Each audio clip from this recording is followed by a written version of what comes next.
Times network ద్వారా గుర్తించబడ్డ India's number 1 varicose veins hospital Avis ని సంప్రదించండి. నమస్తే, నేను కేశవ్ హిందూ సుమన్ టీవీ. కోల్కతాలో జరిగినటువంటి అమానవీయ ఘటన దేశం మొత్తాన్ని కుదిపేసింది. ఇప్పటి వరకు జరుగుతున్నటువంటి ఏ పరిణామంలో కూడా అసలు దోషులు ఎవరు, అసలు ఏం జరిగింది అనే విషయం పైన స్పష్టత రాలేదు. సిబిఐ కోర్టుల ఆదేశాలతో ఇన్వాల్వ్ అయింది. సుప్రీంకోర్టు సుమోటో పేరుతో నేరుగా ఈ కేసును పర్యవేక్షిస్తోంది. దోషుల్ని పట్టుకోవడానికి ఇంకా ఎంత సమయం కావాలి? అనుసరిస్తున్నటువంటి విచారణ విధానాలు సరైనవేనా? ఈ అంశంపైన విశ్లేషణ చూద్దాం. మనతో పాటు మాజీ పోలీసు అధికారి సర్వేశ్వర్ రెడ్డి గారు, అడ్వకేటు, సో రెండింటిపైన అవగాహన ఉన్నటువంటి అనుభవజ్ఞులు ఉన్నారు. సర్వేశ్వర్ రెడ్డి గారు నమస్కారం. నమస్తే. ఈ కేసులో దేశమంతా ఒక అటెన్షన్ ఉంది. ఏం జరిగింది, దేని తర్వాత జరిగింది అనేది అసలు స్పష్టతే రావట్లేదు. రోజుకొక మలుపు. ఇదంతా కేవలం ప్రచారం అని ఒక పక్క నుంచి కొట్టేస్తున్నారు. అసలు ఏంటి కోల్కతా ఇన్సిడెంట్ మీద జరిగిన తర్వాత, ఒక ఇన్సిడెంట్ అయితే జరిగింది, దట్స్ ట్రూ. సో దాని తర్వాత జరిగినటువంటి ప్రాసెస్ సరైన పద్ధతిలో జరిగిందా? మీ అభిప్రాయం ఏంటి? ఇప్పుడు దేశం అంతా అటెన్షన్ ఉంది, ఏమైతే టెన్షన్ కూడా ఉంది ప్రజల్లో. అవును, ఒక దిక్కు అటెన్షన్, రెండో సైడ్ టెన్షన్. అవును, అసలు పోలీసులు డిటైన్ చేస్తారా చేయరా అనేటువంటి ఒక మీమాంస కూడా బయలుదేరి. అవును. ఇప్పటివరకు మీరు అన్నట్లు సుప్రీంకోర్టు సుమోటో తీసుకున్నది. సుమోటో తీసుకొని సిబిఐకి ఇచ్చింది. సిబిఐ అంటే స్పెషల్ ఆర్గనైజేషన్. తక్కువ కేసులు ఉంటాయి. లోకల్ పోలీసుకు పొద్దున్న సాయంత్రం 20 కేసులు ఉంటాయి. సిబిఐకి ఒక కేసు ఉంటే సంవత్సరం చేస్తారు, డిటెక్ట్ చేస్తారు, అది చేస్తారు. తప్ప ఇన్ డెప్త్గా పోతారు. సైంటిఫిక్ కేసు పెడతారు, ఇన్వెస్టిగేషన్ అన్ని ప్రతిదీ కూడా తీక్షణలో చూడడానికి ఛాన్సెస్ ఉంటాయి. ఇప్పుడు ఈ కేసు ఈ మెడికల్ కాలేజ్లో అమ్మాయి 36 hours వర్క్ చేసిన తర్వాత షీ వాజ్ టేకింగ్ రెస్ట్ తీసుకున్న వల్ల జరిగింది నైట్కు. అక్కడ ఏం జరిగింది అనేది ఎవరికి తెలియదు. వాళ్ళ డాక్టర్ వాళ్ళ ఇంటిమేట్ చనిపోయినాక ఫస్ట్ ఆ సూపరింటెండెంట్, హాస్పిటల్ సూపరింటెండెంట్ వాళ్ళ పేరెంట్స్ ఫోన్ చేస్తాడు. పాప కింద పడదు ఎవరు చెప్తాడు. కొద్దిసేపు అయిన తర్వాత సూసైడ్ చేసుకుంటాడు. వాళ్ళకి కొద్దిసేపు చనిపోయిందని చెప్తాడు. అవన్నీ 3 రకాల ఇన్ఫర్మేషన్ ఇచ్చేందుకు వాళ్ళకి బేసిక్ డౌట్ వచ్చి చూస్తే అమ్మాయి చచ్చిపడి ఆ రక్తసిక్తమైన మడుగులో పడింది. కళ్ళులో రక్తం వస్తుంది, హెడ్ ఇంజరీస్, భుజానికి గాయాలు, కాళ్ళు ఇరిగినాయి. ఇవన్నీ బ్రూటల్గా మర్డర్ చేసిండు. ఇన్హ్యూమన్, మానవ మృగాలు మర్డర్ చేసిండు. మర్డర్ చేసిండ్రు. సెక్సువల్ అజల్ట్స్ కూడా చేసిండ్రు. మనం పోస్ట్ మార్టం తీసుకెళ్తే ఇప్పుడు ఆ ఎఫ్ఐఆర్ కూడా లేట్ అయింది, 4 hours లేట్ అయింది. ఆలోచించి అక్కడికి చేసిండ్రు. మరి డెడ్ బాడీ కూడా హ్యాండ్ ఓవర్ చేయడం ఫస్ట్ అర్రీగా చేయించినది వాళ్ళ ఒక పోలీసు ఒక అలిగేషన్. జనరల్ పోలీసు ఏం చేస్తామంటే వైలెన్స్ క్రియేట్ అయిన సందర్భాన్ని పట్టుకొని తప్పు చేపిస్తున్నారు. అట్లాంటి పోలీసుని సపోర్ట్ చేయడం కాదు. కానీ అంటే మీరు మీ అనుభవంలో చాలా కేసులు చూశారు, చాలా కేసులో పరిశోధనలో విచారణలో ఇన్వాల్వ్ అయి ఉన్నారు. ఇది పర్టికులర్గా ఏంటంటే మొదటి రోజు వచ్చినప్పుడే చాలా ఇన్ఫర్మేషన్ బయటకు వచ్చింది. బట్ ఒకరు చేశారు లేదా 4 చేశారు, 10 మంది చేశారు, దేని మీద ఒక నిర్ధారణ రావట్లా. అంటే ఇప్పుడు ఎందుకు అంత కాంప్లికేటెడ్గా ఎందుకు ఉంది ఈ కేసు? ఇన్వెస్టిగేషన్ జరుగుతున్నప్పుడు కొన్ని అంశాలు సీక్రెట్గా పెడతారు. ఆ సీక్రెట్లే డౌట్ వస్తాయి. ఎందుకు సీక్రెట్ పెడతారంటే ఇన్ఫర్మేషన్ లీక్ అయితే వాళ్ళు నేరస్తులు పారిపోతున్న కాన్సెప్ట్తోనే ఐఓలు కానీ విజువల్ ఆఫీసర్స్ సీక్రెట్ పెడతారు. అవి బయట చూస్తారు కదా, అరే పోలీసు వాళ్ళు చెప్తారు, మొత్తం తెలుసు చెప్తారు, ఏమైంది వాళ్ళు ఇన్ఫ్లుయెన్స్ చేసారు, వీళ్ళు ఇన్ఫ్లుయెన్స్ చేసిండొచ్చు. కానీ కేసుని దెబ్బతో పట్టించలేదు కదా. ఇప్పుడు మెడికల్ రిపోర్ట్స్ ఉన్నాయి, అక్కడ ఫోరెన్సిక్ రిపోర్ట్స్ ఉన్నాయి. తర్వాత వీళ్ళు సీన్ అంతా డిస్టర్బ్ చేసిండు, క్లీన్ చేసిండు. అసలు ఈ సంజయ్ రాయ్ అంటోడు వీడు కూడా ఫస్ట్ ఐడెంటిఫై చేయాలి. వీడు బ్లూటూత్ పెట్టుకున్నాడు, బయట పోయేటప్పుడు సీసీ కెమెరా రికార్డ్ అయింది ఆ టైంలో.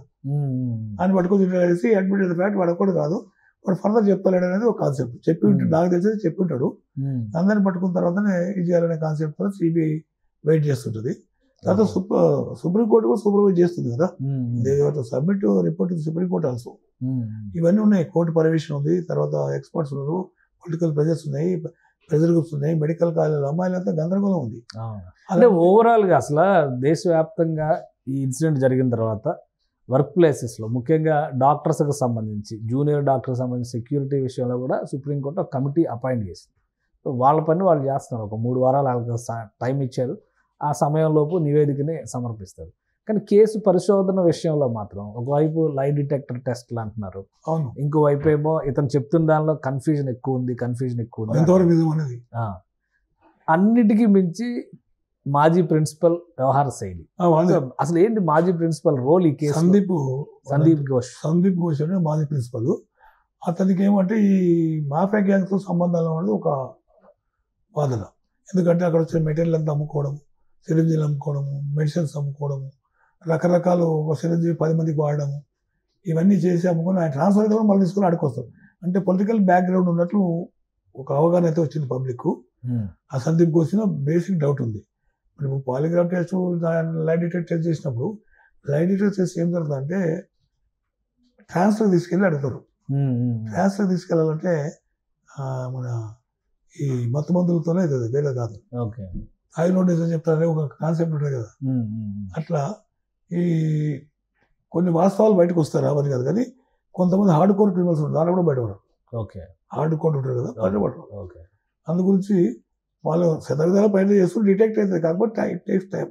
ఆగస్ట్ 8 అయింది. ఈ రోజు ఎంత 22, 15 రోజులు 16 రోజులు అవుతుంది. కావచ్చు డిటెక్ట్ అయితే డిటెక్ట్ కాదు. ఆల్రెడీ మీరు రిమాండ్ చేసిండ్రు, కష్టాలు తీసుకున్నారు, పాలిగ్రాఫ్ టెస్ట్ పెట్టిండ్రు, లై డిటెక్టర్ చేసిండ్రు, సీన్ ఎగ్జామ్ చేసిండ్రు, ఫిజికల్ క్లూస్ కలెక్ట్ చేసిండ్రు, ఫోరెన్సిక్ రిపోర్ట్ తెచ్చిండ్రు, పోస్ట్ మార్టం రిపోర్ట్ తెచ్చిండ్రు. కాకపోతే ఏంటంటే ఈ ప్రాసెస్ మొత్తంలో ఎక్కడైనా నిందితుడిని కానీ లేదా దోషుల్ని, అసలు దోషుల్ని తప్పించే ప్రయత్నం జరిగినట్టుగా అనిపించిందా మీకు? నాకైతే అనిపడలేదు. ఎందుకంటే ఇప్పుడు ఇన్వెస్టిగేషన్ అనేది కలెక్షన్ ఆఫ్ ఎవిడెన్స్ మీద ఉంటుంది. ప్రైమరీ ఎవిడెన్స్, సెకండరీ ఎవిడెన్స్ ఉంటుంది. ప్రైమరీ ఎవిడెన్స్ ప్రకారం సీన్లు ఎగ్జామ్ చేస్తారు, సీన్లు ఏం తర్వాత చూసుకోవాలి, కనెక్టివిటీ ఇస్తారు. తర్వాత పోస్ట్ మార్టం రిపోర్ట్ కూడా బెస్ట్ రూట్ కాదు. ఎంఐకి అదే యూటరస్లో స్పెర్మ్ ప్రజెన్స్ ఉందని చెప్పి చెప్తున్నారు, యూజ్ లెవెల్ ఉంది అంటున్నారు. అంటే మోర్ దెన్ 3 to 4% సినిమాలో వేయాలి. ఒక్క నుంచి కాదు, ఇద్దరు నుంచి కాదు. ఆమె ఊన్స్ బట్టి కానీ, ఆ పొజిషన్స్ బట్టి కానీ, ఇంజరీస్ బట్టి కానీ, మెడికల్ రిపోర్ట్ బట్టి కానీ, పోస్ట్ మార్టం రిపోర్ట్ కానీ ఒకరిద్దరు కాదు, మోర్ దెన్ 4 to 5 people ఉంటారు. మరి ఎంత దారుణంగా, ఎంత అమానవీయంగా, ఎంత నికృష్టెడ్ ఫెస్ట్ ఆఫ్ ఫెలోస్ చేసిందనేది ఒకసారి ఊహించుకుంటే వాళ్ళు దళదలిసిపోతుంది. ఇప్పుడు అమ్మాయిలకు ఎక్కడ ఉందండి సెక్యూరిటీ? ప్రతిసారి జరుగుతుంది, ఏదో కమిటీ చేస్తుంది, పోతుంది. గవర్నమెంట్లకు చిత్తశుద్ధి ఉన్నదండి, పట్టించుకోవాలి. ఇప్పుడు ఒక టాస్క్ ఫోర్స్ అంటే లోకల్ గవర్నమెంట్ చాలా స్ట్రాంగ్, ఉమెన్ చీఫ్ మినిస్టర్, ఆవిడే హెల్త్ మినిస్టర్, ఆవిడే హోమ్ మినిస్టర్, కాబట్టి పక్కగా న్యాయం జరుగుద్ది అనుకునే పరిస్థితి లేదు అనేటువంటి అభిప్రాయం వైపు వస్తుంది. ఇప్పుడు వెస్ట్ బెంగాల్ సర్కమ్స్టెన్సెస్ డిఫరెంట్ ఉంటుంది సార్. పవర్ పాలిటిక్స్ ఎప్పుడు ఉన్నారు, పవర్ పాలిటిక్స్ అగ్రెస్ట్ చేస్తుంటారు. అక్కడ ఇంట్రూడర్స్ బంగ్లాదేశ్ వచ్చి తీసుకుంటారు, వాళ్ళకు ఆధార్ కార్డులు ఇప్పిస్తారు. వెస్ట్ బెంగాల్ కథలు అటు ఉంటాయి. మమతా బెనర్జీ గారు ఎందుకు చెప్తారంటే ఉంది, ఉమెనే ఉంది, చేయాలి. అందుకని సిబిఐకి ఇచ్చారు కదా. ఇప్పుడు లోకల్ పోలీస్ అవాయిడ్ చేసింది, ఏమైనా ఇన్ఫ్లుయెన్స్ ఉండాలని. సిబిఐ ఫెయిర్గా పనిచేయడానికి అవకాశం ఉంటుందా? మళ్ళీ ఇన్సిడెంట్ జరిగింది అక్కడే, ప్రాసెస్, విచారణ, ఇన్వెస్టిగేషన్ అంతా జరగాల్సింది బెంగాల్లోనే. సో సిబిఐ స్వేచ్ఛగా పనిచేసే అవకాశం, వాతావరణం 100%. ఎందుకంటే ఇక్కడ మెడికల్ రిపోర్ట్ ఉంది కదా, వెజల్ స్వాబ్ తీసిన ఆ మెడికల్ రిపోర్ట్లో రేపు జరిగినట్లా ప్రూవ్ చేసింది కదా. మళ్ళీ ఎవరు చేసినా, ఎంతమంది చేసినా ప్రూవ్ చేసే వల్ల సిఐడి మన అత్యున్నతమైనటువంటి ఇన్వెస్టిగేషన్ ఏజెన్సీ వాళ్ళు చేయకపోతే ఎవరు చేస్తారు? వాళ్ళ మీద కూడా అభియోగాలు వస్తాయి, పొలిటికల్ లైన్లు వాళ్ళు చేసి వస్తుంటాయి. పోలీస్ ఆఫీసర్ అంటే ఇది కామన్ బై. పవర్ పార్టీలో ఉంటే ఆపోజిట్ పార్టీలో చెప్తాడు, ఆపోజిట్ కూడా పవర్ పార్టీ, ఇద్దరికి కావాల్సిన వీడే. పెద్ద జోక్ ఏంటంటే ఆ అపోజిట్ పార్టీలో పవర్ పార్టీ మనుషులు పూర్తవుతుంటారు. పవర్ పార్టీలో ఎంతకుముందు పోయిన గవర్నమెంట్ చేసిన దొంగ అని అదో ముద్ర వేస్తారు. ఈ పోలీస్ యూనిఫామ్ వేసుకున్న, ఎందుకంటే ఇది అటానమస్ బాడీ కాదు, పోలీస్ డిపార్ట్మెంట్ అనేది. వాళ్ళకి సరెండర్ అయి పనిచేయాల్సి వస్తుంది. సరెండర్ కాకుండా రకరకాల తల ఉంచకుండా ఒత్తిళ్ళు అయితే ఒత్తిళ్ళు ఎదుర్కోవాల్సి వస్తే ఆర్టిఫిషియల్స్ అయితే చేస్తుంటారు. అది భరించి న్యాయం గురించి పాటుపడాలి. అంటే అటానమస్ ఉంటే అది కాదు. సో ఇది దేశం అంతా ఒక అటెన్షన్ వచ్చినటువంటి కేసు కాబట్టి ఇందులో న్యాయం జరగడానికి, వాస్తవాలు బయటికి రావడానికి మీ అనుభవం రీత్యా చెప్పండి. అసలు ఎంతకాలం? ఒకటే మెడికల్ రిపోర్ట్ ఒకటే బేస్ తీసుకుంటున్నా. సామూహిక అత్యాచారం జరిగింది, మర్డర్ అయింది. ఈ అత్యాచారం ఎవరు ఇన్వాల్వ్ అయింది అనేది ఈ ఘోష్ అంటూ చేసే దొంగతనాలన్నీ అమ్మాయి చూస్తున్నానంట. నేను మాఫియా ఉందని, డ్రగ్ మాఫియా, ఆ మాఫియా, ఈ మాఫియా ఉన్నట్లు అక్కడ కూడా మాఫియా యాటిట్యూడ్స్ ఉన్నాయి అనేది వాళ్ళ బ్యాక్ డ్రాప్ కూడా ఉండొచ్చు అంట. వెస్ట్ బెంగాల్ అటువంటి జరుగుతాయి. వెస్ట్ బెంగాల్ డిఫరెంట్ స్టేట్, అది మన పేరుకు ఇండియాలో ఉన్నా కూడా అదన్నీ బార్డర్ స్టేట్స్ అన్ని, అట్లా అక్కడ చాలా మాఫియాలు ఉంటాయి, ఉండొచ్చు. ఎందుకంటే ఈ సందీప్ ఘోష్ అంటూ ప్రిన్సిపల్ కదా, వాడు ఎక్కడ పోయి తీసుకొచ్చి వాళ్ళు ఏం చేస్తారు? వాళ్ళ స్టేట్ గవర్నమెంట్కి వాళ్ళు లింక్ ఉందా? ఉంటే ఏమైనా అడ్జస్ట్మెంట్స్ ఉన్నాయా? ఇవన్నీ అందుకొరకు వాళ్ళు ఇల్లు కూడా రైడ్ చేస్తున్నారు సిబిఐ.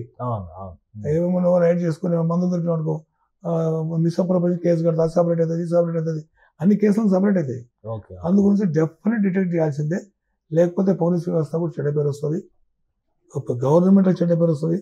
తర్వాత అన్నిటికన్నా ఇంపార్టెంట్ మహిళా అమ్మాయిలు లేడీ డాక్టర్లకు చాలా ప్రొటెక్షన్ ఇవ్వాలండి. అవును అవును బస్సుల్లో కానీ, తర్వాత అక్కడ ఉన్న దాంట్లో కానీ ఈ ర్యాగింగ్ కూడా చాలా హెడేక్ ఉంటుంది వాళ్ళకు. అవును అక్కడ నైట్ అవర్స్లో పనిచేస్తుంటారు. అప్పుడు ఎంతమంది అంటే ఒక స్టేషన్కి వెళ్ళి వస్తే అయిపోతుంది. ఆ పోలీసు విజిబుల్ పోలీసింగ్ కనపడితే ఎవడు అపేం చేయడు, మాఫియా రాదు. సపోర్ట్ అయింది అంత ఎంత బతుకుంటుంది అమ్మాయి, ఎవడెందుకు రాలేదు, పోతునే గొంతు పట్టి తీసుకున్నారు. మరి ఏం చేసినా అది కూడా థైరాయిడ్ బోన్ ఫ్రాక్చర్ అయిందని చెప్తారు. మరి ఏం చేసినా కూడా అవ్వాలని తెలియదు. బ్రూటల్గా మర్డర్ అండ్ రేప్ చేసిండు. అది హీనియస్ భారత చరిత్రలోనే అత్యాచారం. అంతకుముందు ఇక్కడ జరిగింది కదా బ్రదర్, శంషాబాద్ దగ్గర దిశ. మీరు దిశ దశ మిత్రులు అనుకుంటూ పోతలు ఉన్నాయి, కంట్రోల్ చేస్తున్నారు. అట్లా కాదు చేయలేదు. అక్కడ మనం చర్యలు తీసుకోవాలి. చర్యలు తీసుకుంటేనే మన అమ్మాయిలు మనం కాపాడగలుగుతాం. వాళ్ళు స్త్రీలండి, మహిళలు, అమ్మాయిలు ఎవరు చెప్పుకోగలుగుతారు, ఏం చేయగలుగుతారు? చదువుకోకపోతే కష్టం, చదువుకుంటే ఈ కష్టం ఉంది. మరి ఎక్కడ పోవాలి? అందుకొరకే టాస్క్ ఫోర్స్ చేసేసి కంపెనీలు కాదు చేయాల్సింది. ఇమ్మీడియట్ గవర్నమెంట్ ఇన్స్ట్రక్షన్ ఇచ్చి సెంట్రల్ ఫోర్స్ ఉంటాయి కదా, ఒక్కొక్క ఎన్ని కాలేజీలు లెక్కేసి దానికి మనం ఫోర్స్ క్రియేట్ చేసి కాలేజీకి 1+4 పెడితే ఏమీ జరగదండి. చర్యలు గవర్నమెంట్ తీసుకోవాలంటారు, కంటిన్యూ తీసుకోవాలి. ఇప్పుడు వచ్చింది మళ్ళీ డిటెక్ట్ అంతా మర్చిపోయి మళ్ళీ ఒకటి అయినా బలం కూడా కాదు. ఇప్పుడు కంప్లీట్గా తీసుకోవాలి, చర్యలు తీసుకోవాలి. ప్రొటెక్షన్ స్పాట్స్ ఏర్పాటు చేయాలి. అలా 24 గంటలు ప్రొటెక్షన్ చేయాలి. ఎందుకంటే డాక్టర్లు పనిచేయలేని పరిస్థితి, ఏ కాలేజ్ ఏమైతే తెలియదు. ఫ్యాంటసీ డిసీజ్ ఎక్కువ ఉంటుంది మనలో, ఇమిటేటింగ్ పవర్ ఎక్కువ ఉంటుంది, ఎవడేం చేస్తారో తెలియదు. అమ్మాయిలకు చాలా ప్రొటెక్షన్ చేయాల్సి వస్తుంది. ఇది ప్రభుత్వం యొక్క ప్రధాన బాధ్యత. ఈ ప్రభుత్వం ఏ ప్రభుత్వం అయినా ఫస్ట్ మెడికల్ కాలేజ్ ఎన్ని ఉంటాయండి? ఒక 50 కాలేజీలు ఉంటాయి మెడికల్ స్టేట్ లో. 50 కన్నా ఎక్కువ 54 200 మంది పెట్టింగ్ ఏమైందండి? 200 మంది ఫోర్స్ పెట్టింగ్ ఏమవుతుంది? ఏం కాదు కదా. అటు పెట్టేస్తే ఆటోమేటిక్ వాళ్ళ ప్రజెన్స్ ఉంటుంది. విజిబిలిటీ ఉంటే కాదు, ఇది పోలీస్ ప్రొటెక్షన్ ఉంది అంటే నేరస్తుడు తప్పు చేయడు. విజిబుల్ పోలీసింగ్ అనేది ఉండాలి అక్కడ. థ్యాంక్ యూ సర్వేశ్వర రెడ్డి గారు తెలియజేసినందుకు. ఇది కోల్కతాలో జరిగినటువంటి ఇన్సిడెంట్ పైన పూర్వపరాల్ని బయటకు తీసుకురావడానికి సిబిఐ సమర్థంగా పనిచేయగలుగుతుంది అనేటువంటి విశ్వాసాన్ని సర్వేశ్వర రెడ్డి గారు వ్యక్తపరుస్తున్నారు. అలానే ఎలాంటి ఇన్సిడెంట్స్ రిపీట్ కాకుండా ఉండాలంటే మెడికల్ కాలేజీల్లో కూడా టాస్క్ ఫోర్స్ల నియామకాలు చాలా అవసరం.